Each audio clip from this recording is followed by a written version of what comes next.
এমন একটা সময় আপনাদের সামনে আমাকে কথা বলতে হচ্ছে যে সময় সারা পৃথিবীতে মুসলমানদের উপরে অন্যায় অত্যাচার এবং জুলুম চলতেছে আর চলতেছে। মুসলমানের পক্ষ হয়ে কোনো মুসলমান নেতাও তাদের পক্ষে কথা বলতে সাহস পায় না। আজকে খ্রিস্টানদের দিকে তাকান, ছোট্ট একটা উদাহরণ আমি মাঝে মাঝে দিই, আজকেও আপনাদের সামনে উদাহরণটা দিয়ে বুঝাই। আপনারাও গ্রামের মানুষ শিয়াল ভালো করে চিনেন নাকি? আমাদের গ্রামে মুরব্বীদের কাছে আমরা শুনছি শিয়াল নাকি খুব পণ্ডিত চালাক, তাই না? শুনেন না আপনারা? শিয়াল হলো খুব পণ্ডিত চালাক প্রাণীর নাম হলো শিয়াল।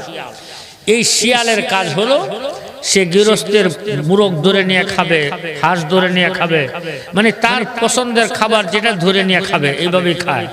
আমরা ছোট সময় গ্রামে যখন ছিলাম তখন আমরা কি করতাম, যখন শিয়ালের উৎপাত অত্যাচার বেড়ে যেত তখন অনেকগুলো ছেলেরা একত্রিত হয়ে জঙ্গল চতুর্দিক দিয়ে ঘের দিতাম, জাল পেতে লাঠি দিয়া শিয়াল মারতাম। মারেন না এরকম? দেখেন না, শিয়াল মারতাম, এরকম অবস্থা ছিল আমাদের ছোট সময়ের ঘটনা বলতেছি। শিয়াল একবার এক গৃহস্থের কাঁঠাল গাছের কাঁঠাল খায় প্রতিদিন। যখন কাঁঠাল একটু নরম হয় পাকে, গাছে কাঁঠাল পাকে, সে গাছ থেকে কাঁঠাল পেড়ে খায়। কিন্তু একদিন, দুই দিন, তিন দিন যখন গৃহস্থ এইভাবে কাঁঠাল খায়, তার শিয়ালকে ছাড়বে? শিয়াল মারবে না? শিয়াল তো চালাক পণ্ডিত, শিয়াল কি করলো, সে চালাকি রাস্তা অবলম্বন করলো। চালাকি রাস্তা কি? চালাকি রাস্তা হলো গাছ থেকে কাঁঠাল পেড়ে কাঁঠাল খায়, কাঁঠালের কষ্টটুকু নিয়ে এই গৃহস্থের ঘরের মধ্যে যে ছাগল আছে ছাগলের দাড়ির মধ্যে কষ লাগায়া সে চলে যায়।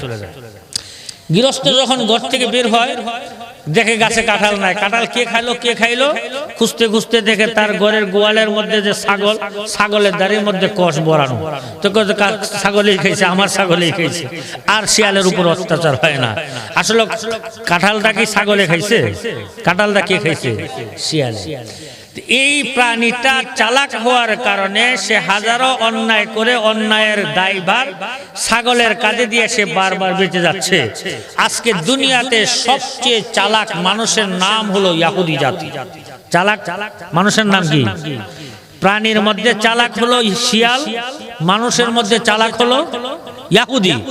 এই ইহুদি জাতি খ্রিস্টানদেরকে তাদের অধীনস্থ করে, খ্রিস্টানদেরকে ব্যবহার করে সারা পৃথিবীর প্রতিটা মুসলিম রাষ্ট্রের মধ্যে তারা সন্ত্রাসী এবং জঙ্গিবাদী কার্যক্রম পরিচালনা করতেছে। প্রতিটা কাজের পিছনে ইহুদিবাদীদের হাত, প্রতিটা সন্ত্রাসীর পিছনে খ্রিস্টানদের হাত।